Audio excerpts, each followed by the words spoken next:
here.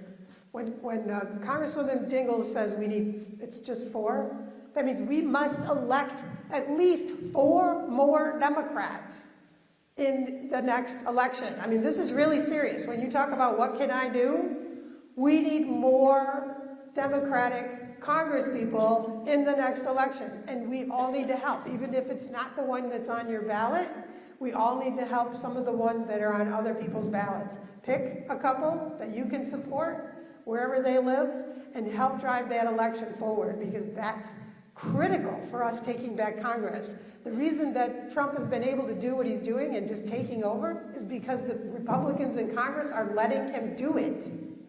We need more of these so that bullshit stops. And while she's doing that, I'm trying to get them now.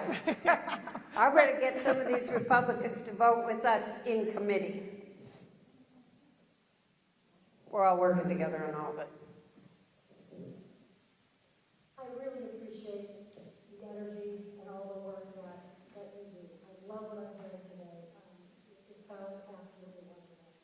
But the truth of the matter is that there are still a vast majority of Democrats across the country who still don't believe that the Democrats are putting enough of a strategic, cohesive, umbrella strategy to fight fascism, to fight this dictator, and he is a dictator, in the White House. We are, in many respects, already living in Viktor Orban's Hungary. And history can give us a lot of information, and it gives us, in my opinion, this is my research, what I've done, it looks like there's a two-phase broad strategy to help. One is the people, we the people. We're out there, we're going to rallies, we're doing what else can we do? Grab a friend next time you go. Because research tells us, historical research tells us, we need 3.5% of the population to be out voicing their opinion to get the kind of change that they want. I mean, ultimately, that's 12 million Americans, but if you break it down piecemeal, we can do it. We have to keep bringing our friends with us to do the work. But the second piece of that strategy involves you.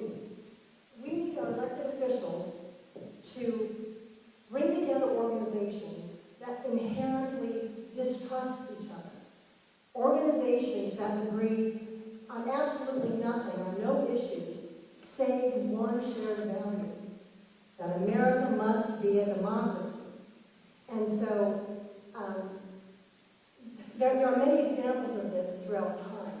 You go back to the 1850s, this kind of a strategy, putting unfamiliar, unlikely partners together, that gave us the Republican Party and elected Abraham Lincoln. In the 1930s, we crushed fascism in this country that led up to the World War II that allowed the U.S. to participate. And we have a good example in the last election. We had Kamala Harris and Liz Cheney on stage together, an unlikely partnership. What I'm asking is can you take that strategy, that approach, and amp it up, scale it? I mean, I'm thinking right now of trade unions and CEOs and Black Lives Matter and law enforcement and Debbie, Congresswoman, you have deep roots in this community. You know everybody. You know, you have meetings with the UAW and lunch with the Detroit Economic Hub. And can you bring these disparate groups together in unlikely partnerships to help fight fascism? So,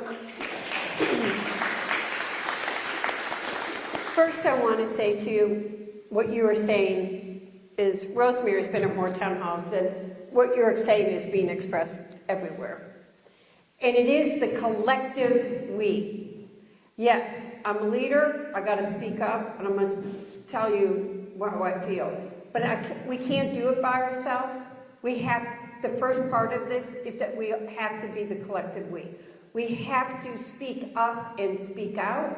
And the one thing I do know about President Trump is he wants to be popular.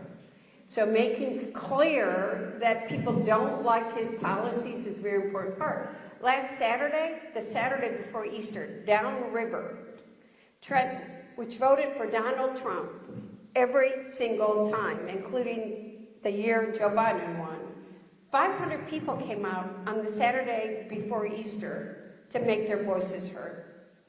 And that's a statement right there. We are bringing people together. I want to say this. I want to first say that I'm worried. I'm fighting on two different.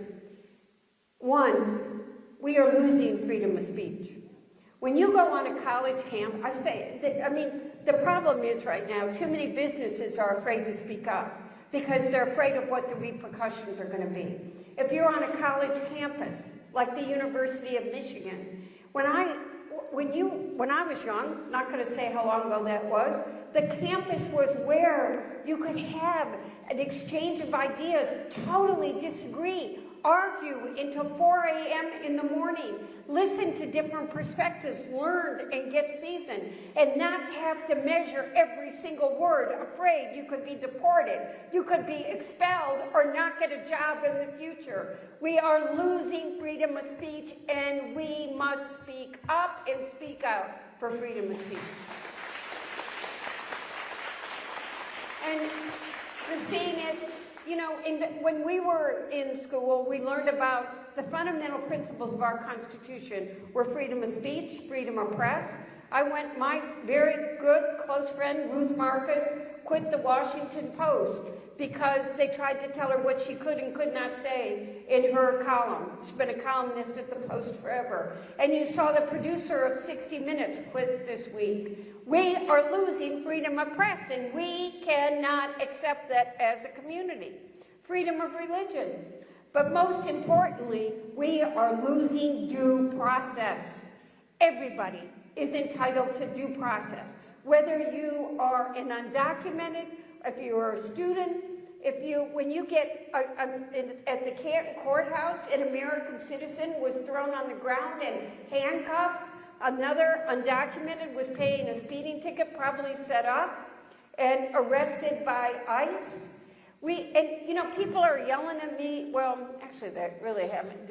Rosemary's heard some people bring it up. I am not voting for message bills that Republicans put on the floor of the House that sound good, but already are in law, like the Lincoln Lake bill, and say, why are you voting to keep violent, undocumented here? It's already illegal. It's the same on the SAVE Act. It's illegal if you're not an American citizen to vote. But you are entitled to due process. And when somebody gets picked up, they might have had an encounter with law enforcement because, the prosecutor in Washtenaw County called and told me that a lot of times law enforcement they each make charges, and the victim has had the person that attacked her, the attacker, makes an accusation that's not true. That should never be grounds without due process for someone being deported. Every person is entitled to due process in this country. It's one of the most fundamental principles. We are speaking up. We are speaking out. I am bringing groups together. We are talking about it. I want you, some people have, we really need to understand what's happening in this country. And like one of the biggest challenges that I have right now is how to fight for an organization, to fight to make sure that they're getting dollars without a target being put on their back and dollars being lost. Like at the University of Michigan,